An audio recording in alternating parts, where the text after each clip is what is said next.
அனைவருக்கும் வணக்கம். இன்னைக்கு நம்ம வீட்டு சமையல்ல இந்த புடலங்காய் தான் நம்ம தோட்டத்தில காய்ச்சது. ஆனா சிம்பிளான ரெசிபி தான். நேத்திக்கு இருந்த பிரியாணி இருந்ததுனால அத சூடு பண்ணி பசங்களும் மத்தியானத்துக்கு கொஞ்சமா இருந்தது. அத சாப்பிட்டாச்சு. கூடவே கொஞ்சமா ஒயிட் ரைஸ் வச்சுட்டு அதுக்கு தயிர் சாதமும், புடலங்காய் பொரியலும் சமைச்சு சாப்பிட்டுட்டோம். இன்னைக்கு பார்த்தீங்கன்னா, அக்கா வீட்லேருந்து பலாப்பழம் குடுத்து அனுப்பிச்சிருந்தாங்க. சின்ன வயசுலலாம் பலாப்பழம் அப்படின்னாலே சாப்பிடவே கொஞ்சம் கூட பிடிக்காது. என்னதான் அது டேஸ்ட்டா இருந்தாலும் அத நான் தொட்டு கூட பார்க்க மாட்டேன். ஆனா இப்ப கல்யாணம் ஆனதுக்கு அப்புறமா இப்படிதான் இருக்குன்னு டேஸ்ட் பண்ணி பார்த்தோம். அதுக்கப்புறமா தாங்க தெரியுது அதில் இருக்கிற சுவையே வேற லெவலுங்க.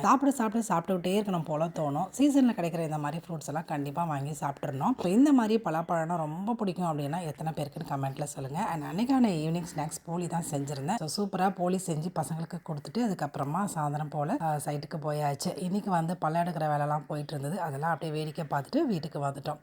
ஸோ இன்னைக்கு டே ரொம்பவே சூப்பராக போச்சு. வீடியோ பிடிச்சிருந்தா ஒரு லைக் அண்ட் ஷேர் பண்ணிடுங்க. தேங்க்யூ.